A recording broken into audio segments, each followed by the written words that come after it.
Hi friends, I'm Jade and welcome to the first episode of the Cexless podcast, where we dive into the fun stories of those building and shaping our decentralized future. Today, I'm excited to sit down with Coronado, who is the founder of Dorito and quite a big figure in the cross-chain space. As a fan of Thorchain and Maya, this is a conversation that I feel was a long time coming. So thank you so much for hanging out with me today, Coronado. And it's your birthday, is that right? Yes. First of all, thanks for having me on Cexless for the first episode. That feels like a total honor, and I'm excited to be here. It's been a crazy week. It is our launch week was this week, and then my birthday is tomorrow. My party is in 2 hours. So doing some stuff with friends, and yeah, huge week. Things are exciting.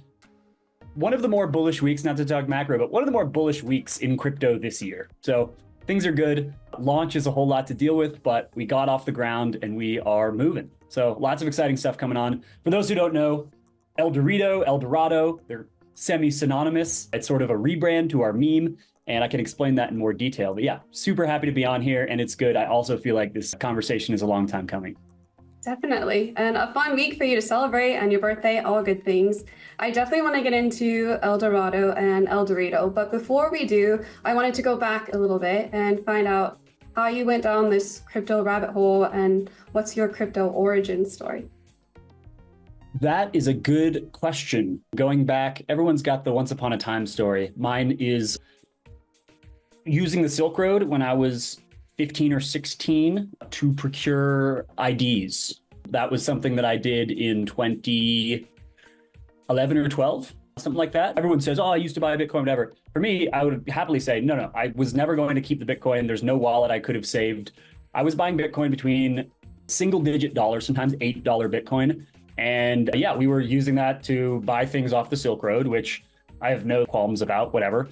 And so that was my original introduction to crypto. And it was actually a Korean friend. My Korean friend taught me how to use VPNs, how to buy Bitcoin, how to do all these things. That was very early days, and I was a teenager. Zooming forward, I was personally invested in crypto through my sort of late teen and college years. I was very interested in it. And I just always kept it as a hobby. I didn't study computer science. I didn't become a dev. And so I kept personally sort of hobby involved and invested in crypto through 2015, 16, 17, up through the 2017 cycle. And my career really took me into tech and early stage startups, specifically in marketing. I reached a point in 2020 or 2021 where I was living in Austin, Texas, and a lot of my personal friends were in Web3. And I actually had an iconic conversation at a party, and it was one of my friend's friends, and they had worked at Coinbase together, and they were very successful. And he was talking to me about crypto, and I was at the time into Republic Protocol running RUNE dark nodes, which are essentially, it was an early cross-chain interoperability solution. And it later got bought by Alameda, which was a big deal, and there was a pump, and I didn't capitalize on it. But I was into Republic Protocol, and this guy sat me down at a party, and he goes, you know what, Thad? You need to quit your job and work in crypto. And I was like, oh, I can't do that, man. I'm not smart enough. I'm not a dev. I'm not technical enough. And he goes, oh, I see. You have a no-code inferiority complex. I was like, what's that? He's like, it's exactly what it sounds like. You have a no-code inferiority complex. And he goes, I've never written a line of code. I've been quite successful in this space with Coinbase and then later his own company. And he said, every single team needs 5 of me. And if you think I can get one of my devs to go talk to a partner or write social media posts or do promotion or partnership things, you're crazy, right? There's a reason there's a division of labor, and there are all types of needs on a crypto team. So I made the decision to quit my job and be unemployed until I worked in Web3 and crypto.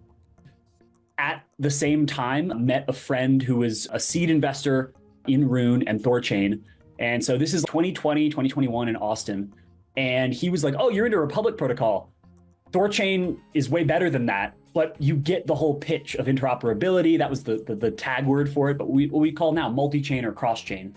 And so he convinced me to get in the mix with Thorchain.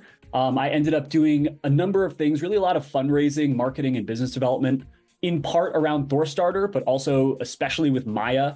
Really, my skill was kind of networking and money raising. And yeah, I worked hard on that. And really the fruit of my early crypto years was working with Maya and those relationships and that experience. So I was the first person, as far as I know, in the Thorchain ecosystem that got contacted by a man named Alex. And when you get contacted, you're like, is this a scam? What's he talking about? And he's like, hey, I'm looking for intros in the Thorchain world. I need that. We are forking Thorchain. And at first it was too good to be true, but our first call was November of 2021. And the plan was I needed to vet the whole thing myself, talk to my team, talk to my friends, and then the big bullet to fire is connection with JP, right? And at that time, imagine now, JP, with all of his attributes that we now know to be public, he was a private anon, mysterious person.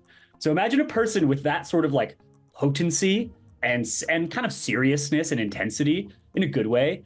But he was also anon. So he was the Wizard of Oz man behind the curtain. And it was like, oh, we could bring you before JP and you could talk to him. So we brokered that first conversation, and the date was set and we were getting ready. And then I think the first time JP had to reschedule, and the Maya team, maybe rightfully so, I don't want to say they were nervous, but this was an anticipated call. And they were like, we're forking Thorchain. That's a big deal. And we want this to be friendly. They kept saying friendly fork. And I was like, these guys are high integrity. I've talked to them a lot. So finally the day comes, the call with JP, and their whole team gets on and I'm on. And this is the N=1 call. And I'll just never forget this. One of the most epic moments from my career in crypto. JP's a couple minutes late and he like connects and it's kind of on a phone moving. And he goes, oh, sorry guys.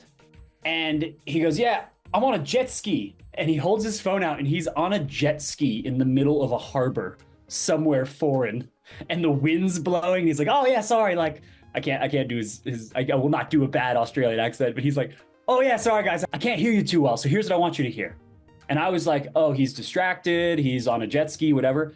And JP just comes with it, technical details, what he wants to see, what his visions are. And he just hammers. And I've just never seen someone performing like that.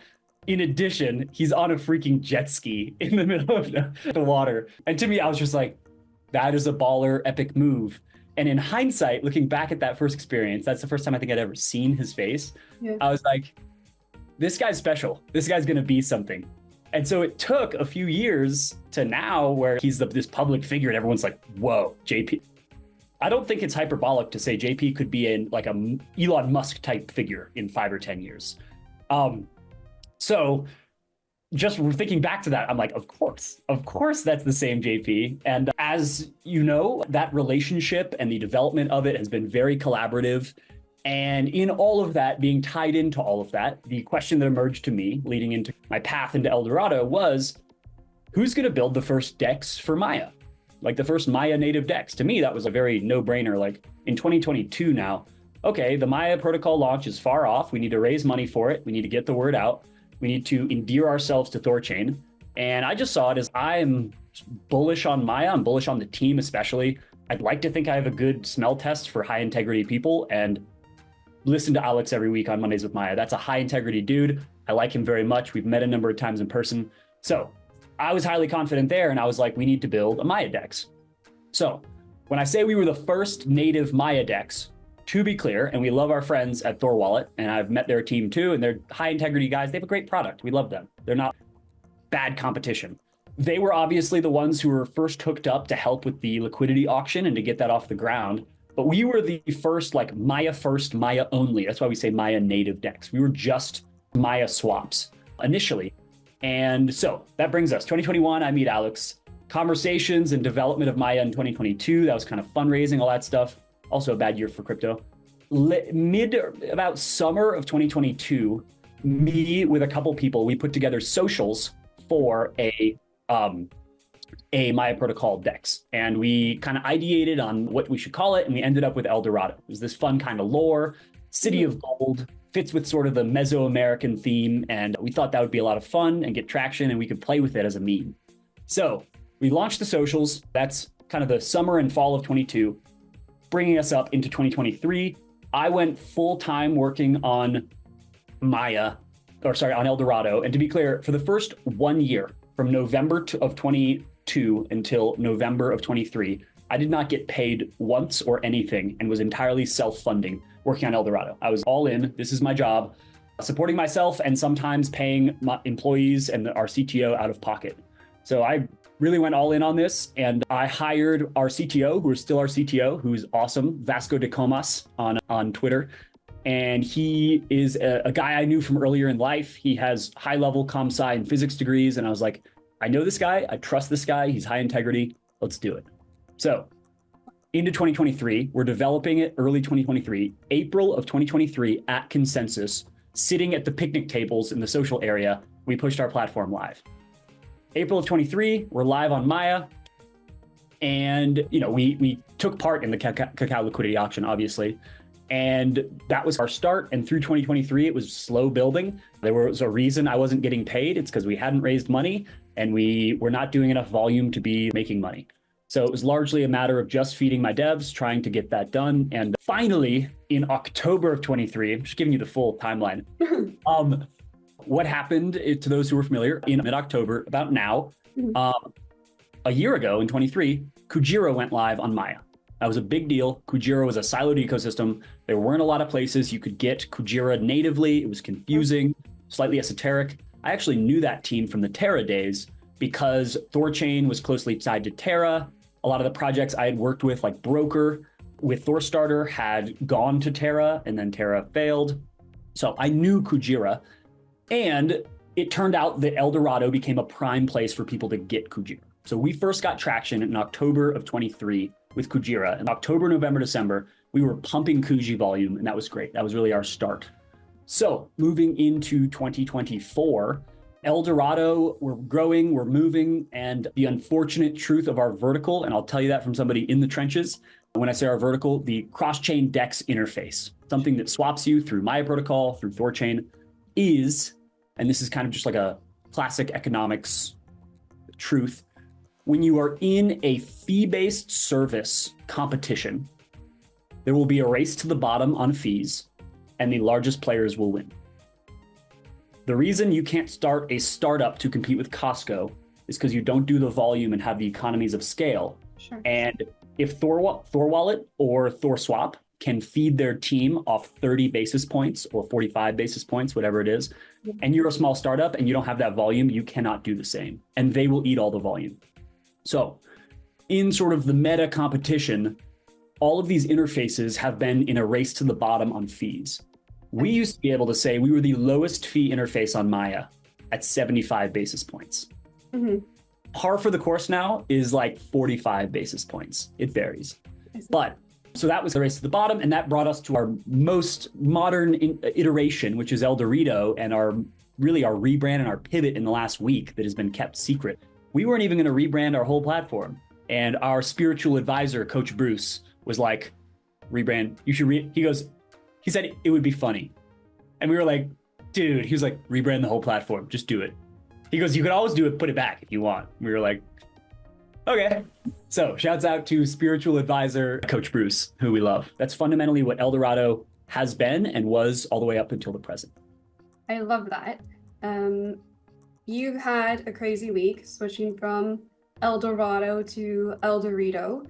You've launched a new membership program, you've launched an exchange token, and we usually think of exchange tokens as boring, but you launched a full meme coin, or what you've called in other interviews, a meme-tility coin. What made you choose that path?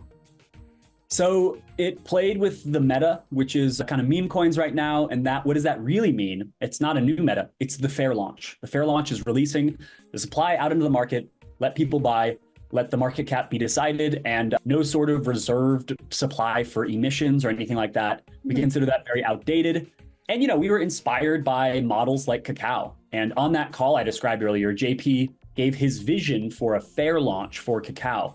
And that was the one that I ended up using, that JP recommended. And so the fair launch model we thought was great. To beat some of the snipers, we acted as a sniper to some degree because somebody was going to do it. So not in any large amounts, but we got in just like everyone else buying. And then we were able to really just let the market decide. And we just thought that it was the fairest way. It's the lowest liability way. And beyond that, the I saw a tweet one time and it said, the downfall of utility tokens is failing to live up to their promises. So inevitably with a utility token, they make grand promises, and just inevitably, they never underpromise. So then you have expectations and they fail to live up to expectations. So rather, what's the opposite of that? Is launching something where we don't make these crazy promises of yields and revenue share and all those things that we may or may not be able to deliver on. Instead, it is, here is a meme token, and we are starting from the low side of utility, and now we are going to layer utility onto it. Versus high promise, we're doing low promise, and now we're going to layer utility on. And our goal is that we build confidence over time with that, and we are not over-promising. And so the simple utility right now is that holding 3,333 Dorito is a membership at our country club. You can see behind me, country club here. And that is the simple utility right now. If we want to layer on revenue sharing, or if we want to implement a burn system, all those things, we will promise that in the future when they are feasible and when they are not something that would be, it's almost like, it's not a lie, but if it's a stretching of the truth as to what's possible right now, we don't want to promise that. And therefore, we're not setting expectations that we fail to live up to. So that was our motivation behind launching a meme token.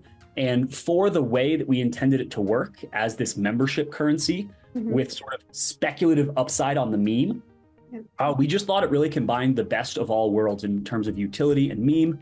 That's why we call it a meme-tility token. And I like to say it this way, come for one, stay for the other. If you are not into the meme at all, you might want to still 3,333 to use our interface with 0 affiliate fees. Ignore the meme.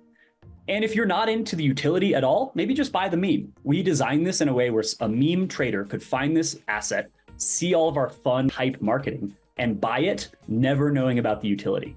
And they might end up using Thorchain for the first time via our interface, and they didn't come for it. And so the meme people get turned on to Thorchain and cross-chain, and perhaps the Thorchain people also have some fun with a meme. But each markets the other, and I think most importantly, this has a chance of marketing, especially just use of Thorchain and knowledge of the cross-chain space outside of our slightly insular bubble here in our ecosystem. Absolutely. So you guys have launched a membership model as opposed to the traditional option, which is affiliate fees. And earlier today, before we started recording, you shared with me a dashboard. And one of the interesting data pieces that stood out to me was over 2,000 Thorchain users have spent $1,000 or more on affiliate fees. And that was pretty shocking. I think when we go through each transaction, we don't realize that all these little fees add up. So I was hoping you could explain this membership a little bit more. A number of things here. We created a dashboard. We actually got it today. Huge thanks to our friend Block Tracker. And what we have is analytics on how much people are spending on fees on Thorchain. And I almost feel bad. This is ugly information. And it is how much on average are people paying in fees and what could they be doing if it was feeless? So as you said, over 2,000 wallets have paid over $1,000 in affiliate fees this year alone on Thorchain. That's a lot.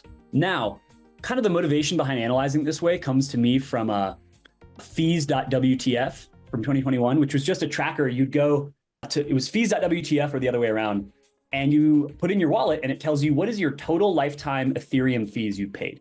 And it was kind of like hey, like gas is tough. And here's the thing that they never did that we might do. We are working on a calculator that will tell you your all-time Thorchain fees. And then here's the ugly part, and this is opportunity cost. Assuming that those fees are in RUNE or in Bitcoin, and we'll just call it Bitcoin, that's conservative. Let's say you spent $1,000 in Bitcoin in 2024 because you were paying affiliate fees. What is that $1,000 of Bitcoin worth in 2050 at a price of 300K Bitcoin, 500K Bitcoin, $1 million Bitcoin? You cringe when you think about it, right? Because this is not the same as removing your debit card fees. Your debit card fees are $4, and those US dollars will never multiply. This is the equivalent of you losing those debit card fees, but it's Bitcoin, and you're spending a lot, and that is going to be worth a lot more in the future. And in the same way that Thorchain people with savers realize 1.75% APR on Bitcoin in Bitcoin is non-trivial. That's serious gains. That's great. And that's the premise of savers. Equally, losing percentages of your Bitcoin every time you swap, or your crypto assets generally, has huge opportunity cost. So that is the sort of analytics we're looking at. That is the sort of information we want to spread. And ultimately, that should create and here's what's fun, we're a meme token that should create an economic floor, right? Right now, El Dorito Country Club membership is about $500. As we said, 2,000 wallets have spent $1,000 or more in 2024 on Thorchain. We are $500. That's lifetime. That's a lifetime membership for feeless swapping. You are opting out of those fees forever with our membership. We are insanely bullish on that. And we think, oh my gosh, it's $500. That is very underpriced. So there's an incentive to buy 3.3K of it. There's also an incentive, if you want to buy multiples of that, it's like you're buying multiple memberships. And a future person who wants that membership for affiliate feeless swapping would buy that from you in the future for more. So it sets an economic floor to our meme token price because there is actual utility underneath it. While at the same time, the meme could take off for a totally unrelated reason. We have this naughty list, and I feel bad because we might start posting this as the naughty list. We have analytics now. We know who the top affiliate fee spenders are on Thorchain because blockchains are public. So to this top wallet that this year spent $135,000 in affiliate fees, our membership is $500. That person spent $135K. Many of the people, I would say the base case for a lot of these wallets we look at is like $1,000 or more, a couple $1,000 very often. And that is 2024. We are talking about lifetime. So our goal is we're kind of disrupting the affiliate fee model, and it's not limitless. We can't do this for everyone, right? Our token supply is 33.3 mil. And then with 3.3K, there are 10,000 slots. There are 10,000 memberships for affiliate feeless trading at the El Dorito Country Club. And it's this game where we double into the NFT model because 10,000, that's the NFT mint number. So if you want to fractionalize the trading of the token, it can go in any denomination, right? But the chunk size that makes sense is 3333 because that is a membership. So we get to play off both models. And yeah, there's more to be said on the NFT or membership model of that. But once you have a membership and you have people that are involved and engaged and holding your membership, then you get to start layering on more benefits and just more cool stuff. And we're looking at really cool merch and design things, everything from that to meetups to parties, physical. This is made by Rare Mint Labs. This is a gold ring. Shouts out to Rare Mint Labs. He's awesome. He's a metalsmith who's really into Thorchain. But we have all this stuff planned, and we just get to start layering this on for our members. And where it goes, we don't know, but we'd like to adopt some of the most compelling and well-used kind of community cohesion aspects of NFT sets from the past cycle with a meme token model from this cycle with a DeFi platform from all cycles. And so we have this trifold model of DeFi platform, meme token, and membership model. We launched on Monday. I really don't think, especially Thorchainers who think we launched a silly meme token and we're like doing a cash grab or something, I really don't think people understand how cool this could be and how great it could be. And it will not be unlimited. There are unlimited memberships. For the right number of people, this is going to be awesome, and we're going to build something great. I think the top swap on Thorchain right now is about $8 million. So let's say that wallet had an El Dorito membership and they did that $8 million swap. I think it was Bitcoin to USDC. Are you telling me they wouldn't pay any fees? They wouldn't pay fees. And what's crazy is there's still a protocol fee. People were like, you can't promise feeless. So there'll be the Thorchain protocol fee, but that would be feeless. And this is risky because what are we doing? We're giving up a bunch of value. We otherwise, with our current fee model, would have gotten 45 basis points of that. And we are making this sacrifice. We're throwing away our old revenue model and we're betting on this membership and this sort of cohesive, fungible membership model. And we think it's going to turn out well. And we're excited. We're marketing it. We just have great energy. And right now there is a community forming around this. You did this, but people are posting their membership cards. Another thing we want to have in the works is an Amex Gold style physical membership card. But to your question, yes. And so does that represent lost value to us? It does. If you think of it extractively from like I want 45 basis points of that 8.7 mil. Sure. But in the broader scheme of things, if somebody did that swap with no fees on our platform, fantastic marketing, fantastic optics for us. And how many people might they convince to go buy a membership if we were to loudly trumpet that swap? So it's a trade-off. We might not make as much than we would from a fee, but seeing the vertical all race to the bottom on fees, and shouts out to Tyler Reynolds. Tyler Reynolds refused to invest in us because he said there's going to be a race to the bottom on fees and you guys might not make it and most platforms won't make it. He told us that last summer, and I actually messaged him recently and said, remember that conversation? I remember because I was pitching you and you said no, and I remember thinking, gosh, he's got a good point. So shouts out to Tyler. He called it early. This is the race to the bottom on fees, and we are in effect opting out of the race. We're switching models. And in many businesses, you have a membership model versus a fee-based or just product-based model. So we have transitioned. We are now going to see how that balances out. And thinking of it as memberships, we have every incentive as a treasury and as individuals, if we believe in this, to buy a bunch of these, and we have. So our treasury has bought memberships. We control some of the supply. And to a degree, we're dropping them to people. We're sending them to people. We can share memberships. And sure, if that person doesn't believe and doesn't want to take a look and just wants to sell the 3.3K tokens, whatever, that's fine. But that's a membership slice and there's utility to it. And I would invite you, if you're a member, or even if I think before you're a member, you can just go queue up a $2 million swap on El Dorito. You can look at the rate and there's a nice, when you're not logged in as a member, there isn't this, but it shows the affiliate fee. And then below that button, if you're not a member, it just says, you want to become a member?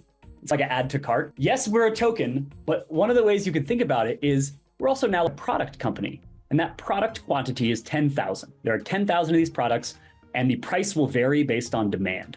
Right now they're $500. Economically, that's pretty undervalued. And so we are now in the business of selling memberships and keeping members happy, building community, having fun, marketing. And so far, we've been doing this for a week. It's been really fun. It seems like some people are just waking up to what we're really doing because it seemed degenerate and confusing at first because we didn't tell anyone we were going to do it. Yes. And that was by design. If you don't care about the meme at all, that's fine.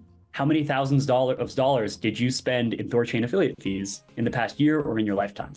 We want to save you from that. That's our pitch. You have just the best energy and I can feel your excitement about it. I love what you're doing with the El Dorito brand. It's fun and it's fresh. One question I still have is if you're making less money on the affiliate fees, how are you sustaining yourself?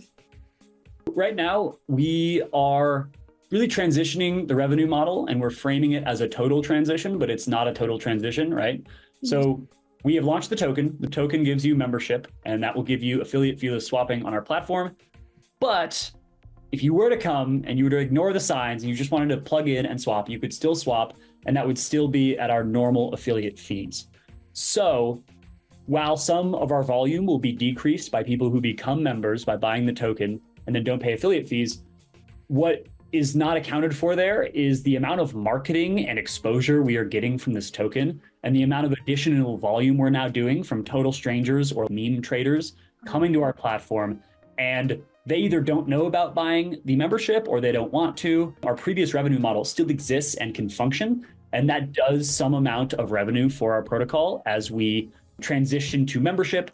And then beyond that, just owning some of the token increases our value, our treasury, our runway, and we're able to mediate that as a company that owns some portion of our token by buying it from the open market. In addition to that, we have some fun methods. We're thinking about doing some burning and seeing how many of those 10,000 memberships end up getting burned. Who knows? In the future, we might think, why did we make it that scarce? But yeah, all of this is at the idea stage. And again, along with the previous theme, we don't want to overpromise and underdeliver. So we're not making any of these really big promises yet. And we're going to figure out exactly how the model fits together as it settles out and as the word gets out on what this really means for cross-chain, but also what this means for the meme sphere, having this fun, energetic thing we're sponsoring crazy things. We have some interesting partnerships coming up that are with people who would otherwise not really be crypto people, but are either personal friends of mine or fitness guys. A lot of people who are on board. And the premise is simple. Let's all hop into this club together. We're all going to save money and we're all going to potentially make speculative upside on whatever that is, and it'll be fun either way. So that's my short answer on that. I'm sold. Sweet. So we talked a little bit about what you have in store for the future, but I wanted to go back on that. I know you mentioned a merch store. I took a look at it. My favorite shirt says Liquidity Pool Boy. I think that's so funny. So you have merch store. What else do you have envisioned for long term? So long term, and this was funny because I realized this, somebody in our country club chat, which if you want to be in, we have the country club chat, and it's not token verified right now. It will be eventually, of just like, you need to be a country club member. But that is, somebody asked, what are we going to be doing to serve the community? And just what's the fun, what fun do you have in mind? And I started describing things. And by the way, there are around 400 people who have 3.33K. So there are 400 club members right now. And that's growing, and we can track that, and it's just looking great. But somebody asked me what the fun things we have planned for the community are. And I was listing them, and I was like, well, physical merch, physically designed goods, really high-end stuff, whether that's glasses or gold rings, gold coins, gold membership cards.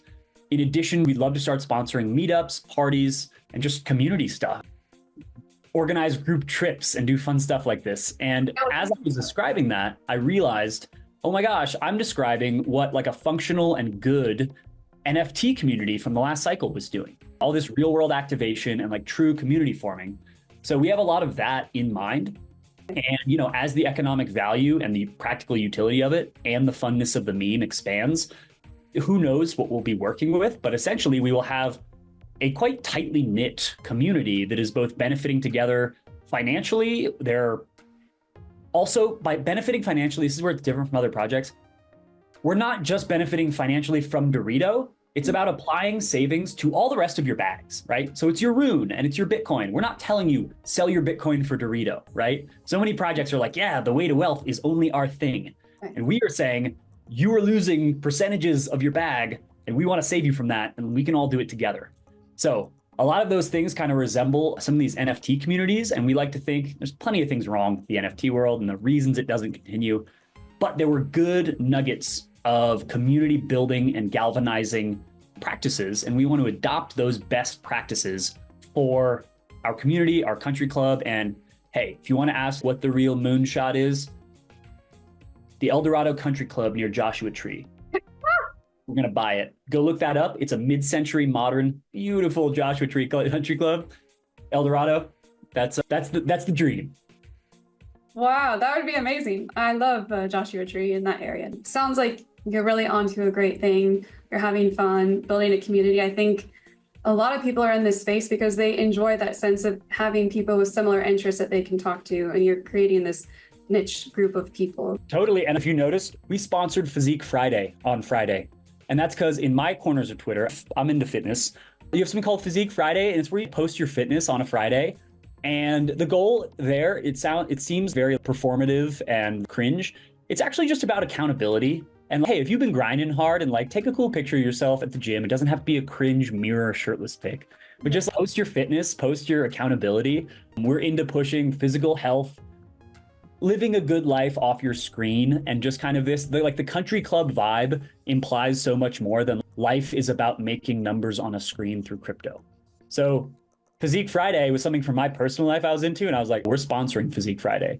So pushing health and fitness, pushing real world positivity and stuff. And who knows? I mean, if we do well enough, we'll probably get into some sort of philanthropy or charitable causes, the kind of stuff that you should do if you create something extremely economically viable. But all of it is going to be a culture. We're forming it as we go. Our early community members have really dazzled and impressed us, and we're having fun with them. And it's kind of this fun, like, guys, like I just want to give you all hugs and get us all on the same team, and let's build this together. So we have a number of overlapping chats. We have people freelance making art and stuff. And it's so much fun. And yeah, we're just getting going. We're not even a week old yet. And again, the word's just getting out. There's the service level, like fun, Dorito, country club, these really fun edits and all that hype. And then it's like, oh, what's under the surface? Aggressively needed cost savings for a very practical application, which is doing swaps cross-chain. So if you can't tell, we're quite bullish and we're having a good time. I noticed the number 3333 is very integral to your project, and I see it tied in a lot of places. I'm going through a numerology phase. That's what I'm into right now, if you're into physique. And I was wondering if there was a story or something spiritual that led to you guys using that number for your tokens. So it's an interesting question. And we did play with what is the ideal number. You do the classic 21 million, which is the Bitcoin number or whatever. And we decided in a thematic way, and this wasn't necessarily spiritual, but what was El Dorado? What was our big motif? Mm-hmm. The pyramid, pyramids, triangles. El Dorito, the golden chip. We call it the world's first gold chip asset. Yeah. Triangle, 3 sides, 3-3. We just kind of found. I like that.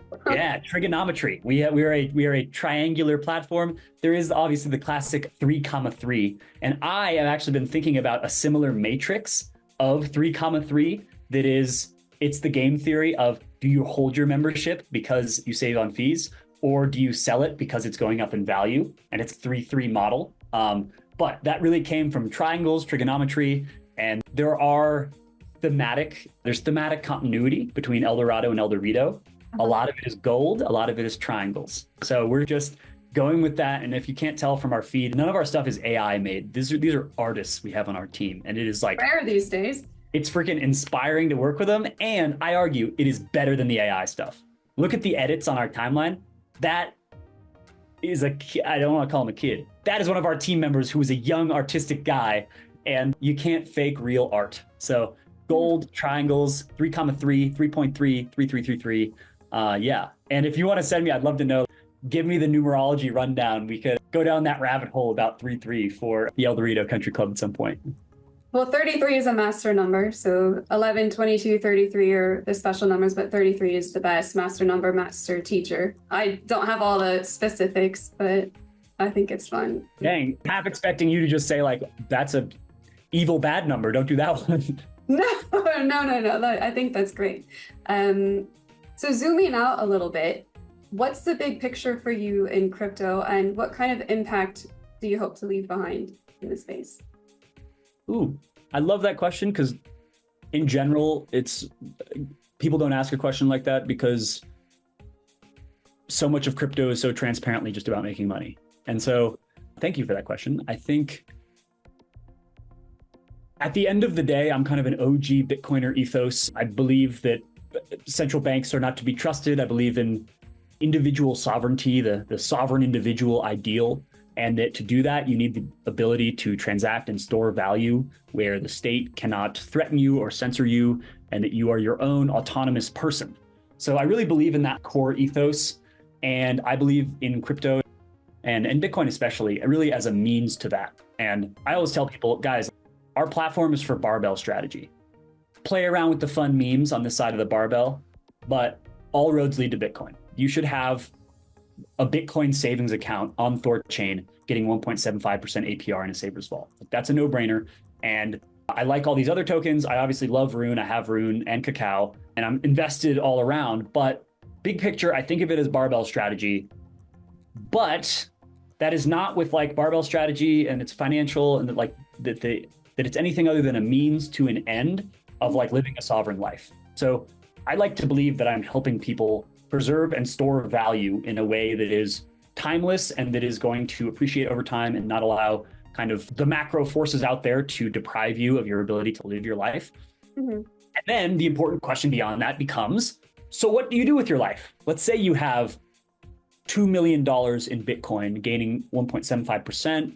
Do the math out and figure out what you're making or what you need to live off of. It's more than that, but with the appreciation of Bitcoin, you know what I mean? The question is then, what do you do with your life? Physical health and fitness are huge for me. And really for financial sovereignty, I always think about this as, I was saying that everything's a means to an end. So crypto is a means for more Bitcoin, and Bitcoin is a means for, to me, owning a house. Owning a house, having a family, being able to fund your community, your family, your real world life. And I do believe that you can sync these strategies for living a good life and being financially intelligent in the modern digital age. Mm-hmm. And that something like El Dorado as a portfolio management tool, El Dorito, is something that's going to be crucial for a lot of people in managing their lives. All of that said, the goal is to get off the screens. You cannot live in numbers on a screen. You can borrow against them sometimes, but you cannot live in numbers on a screen. And that was a big lesson from one of my crypto mentors. And so The goal is help people preserve value, store value, grow value, but then also utilize it in the real world in the most immediate sense for building a community, building a family, owning a house.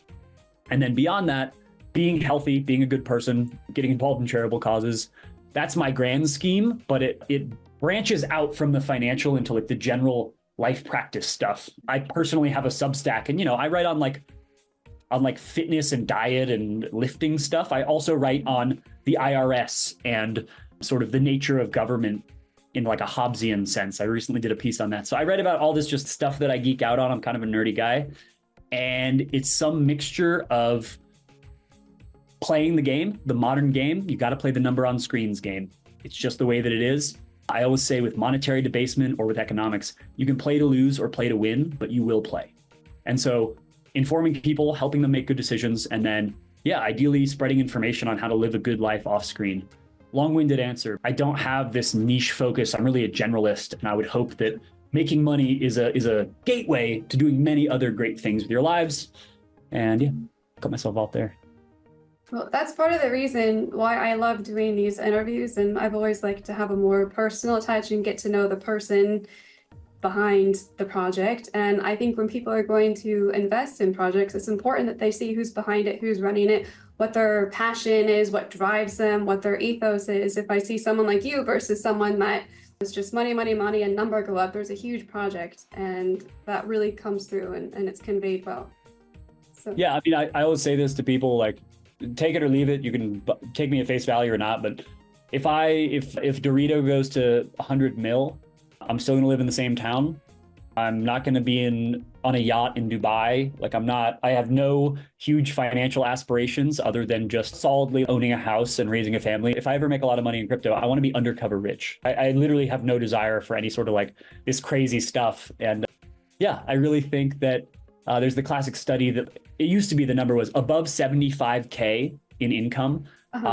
Money does not correlate with increases in happiness. It does correlate up to that point, and then it stops.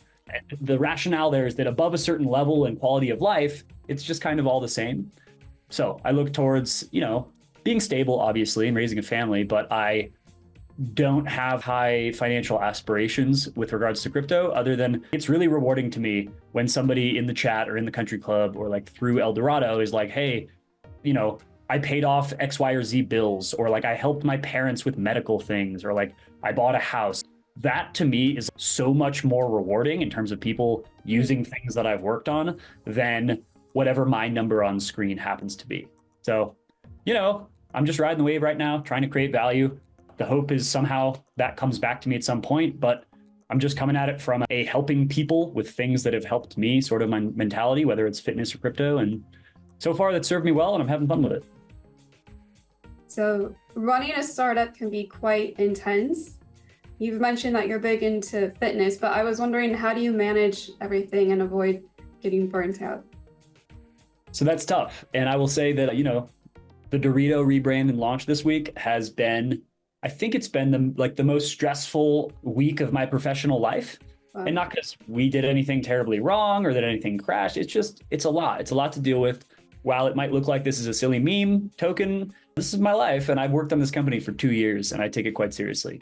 So the stress is real. It can add up. And managing your life when you are attached to the screen and notifications and all those things is really an art unto itself. And it requires a lot of self-discipline and just habits that it's amazing how little things can keep you from burnout. And at some point, I'll probably write a whole Substack or a book on this, but having what are called, and this is actually an old Tim Ferriss idea, but having non-reactive hours.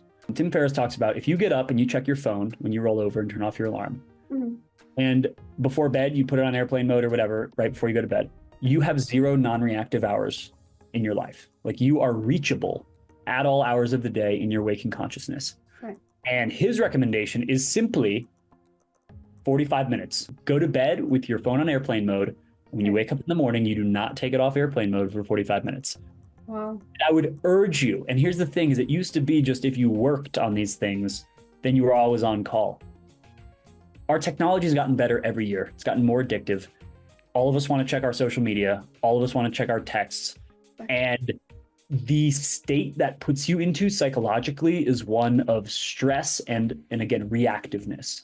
So little things like waking up and go make your bed, make breakfast, make coffee, shower. There's things you can do to fill that 45 minutes.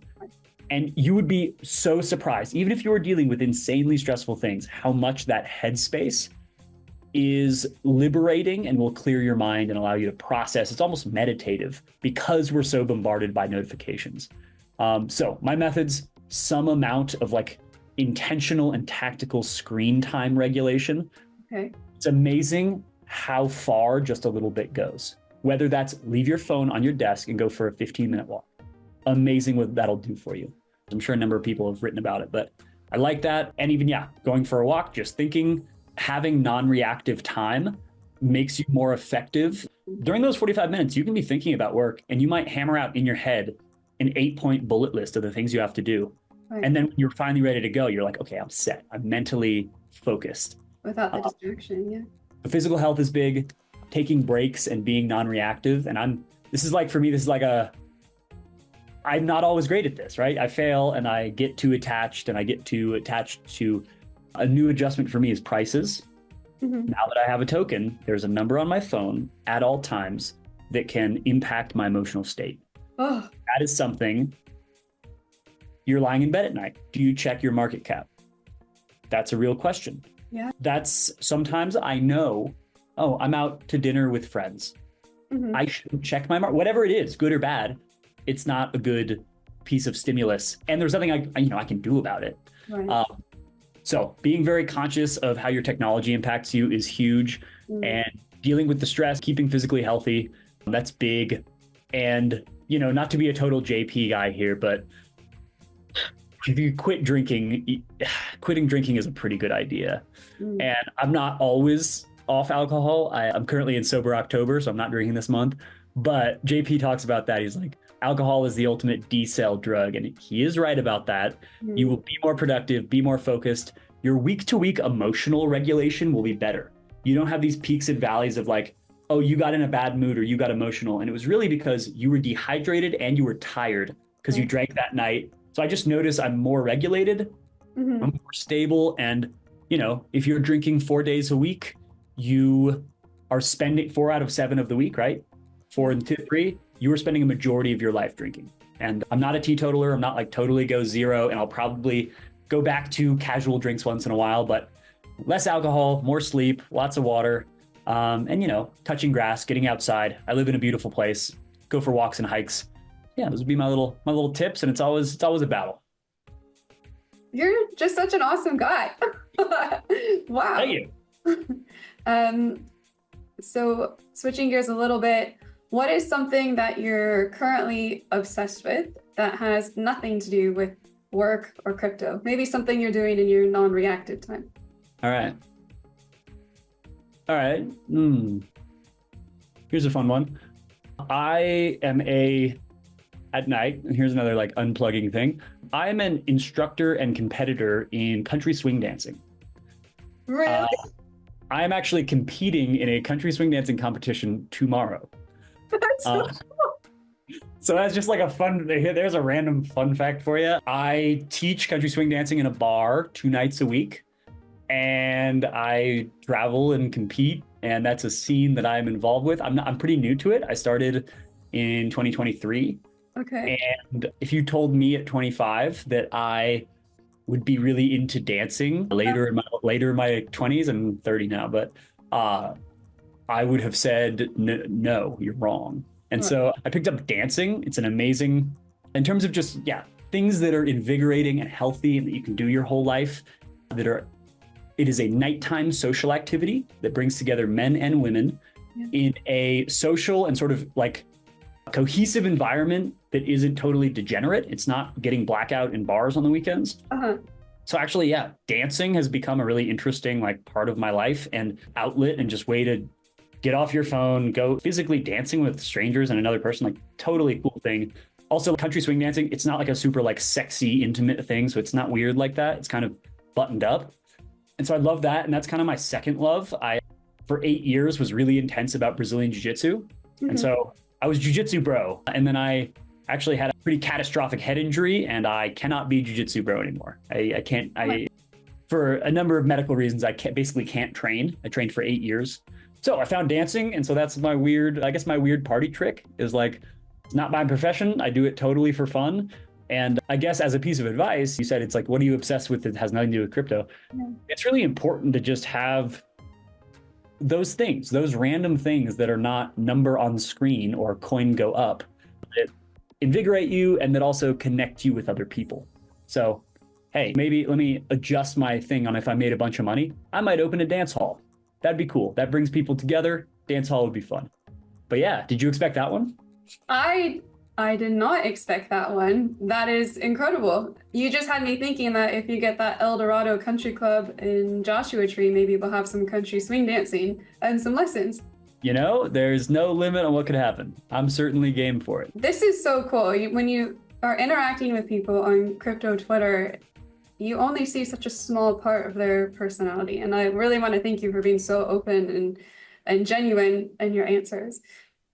Thank you for listening to me talk. I get long-winded and yeah, I get excited about all this stuff. It's really awesome to meet you also. And I think I come off maybe a little bit more edgy and just like joking all the time on Twitter because that's kind of, I'm a playful person. Right. But yeah, I'd like to think that everything we're working on really has good intentions behind it in the holistic sense, which in crypto, good intentions equals like not going to outright rug you. And it's actually, there's beyond that, there are good macro good intentions. And so, yeah, we're looking to form a great community. We're looking to build something good, improve people's lives. And yeah, it's a total pleasure to speak to you and really just like share my passion for that. Because that's, I mean, I'm doing this. I always say I could go do something else. Nothing is tying me to crypto. Right. And I choose to do this because I really love it. And again, it's great meeting you also. And it's great to meet aligned people. And there are many of them. We just have to find each other. That's true. And I think when you do shine brightly and you live your purpose, those people become attracted to you, almost like a magnet. Yeah. Yeah. And that's what I love. The deeper I get, the more years and cycles. I always tell people, even if you're in crypto, you lose a bunch of money. Every one of those experiences is a learning experience that you can capitalize on and not make those mistakes again, or just be more intelligent. But then also every cycle and year and time spent in the space, if you're engaging with people and networking, is valuable social capital. You can build a reputation.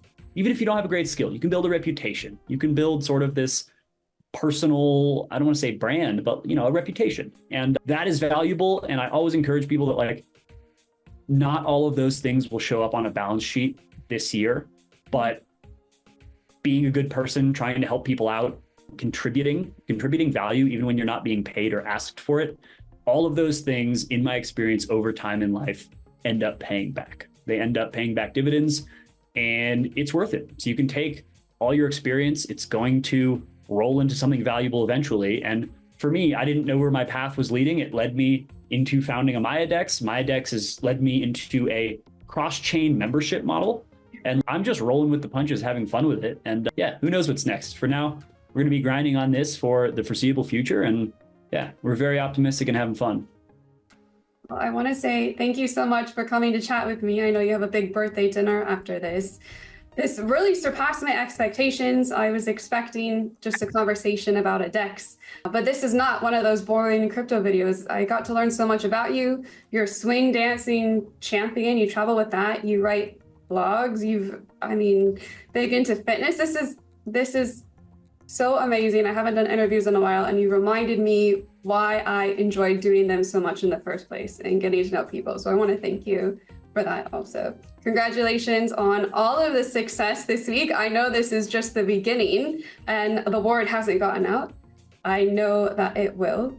For people that want to learn a bit more or follow you online or Country Club, where should we link them? Well, first of all, just thanks for having me on. It's been a pleasure. Happy to come on any other time. I'd be happy to learn more about you. If you want to do a co-interview, I will interview you so you can show yourself a little bit on your own podcast. Open offer. And yeah, if people would like to check out what we got, eldorito.club. That's just spelled like you'd think, eldorito.club.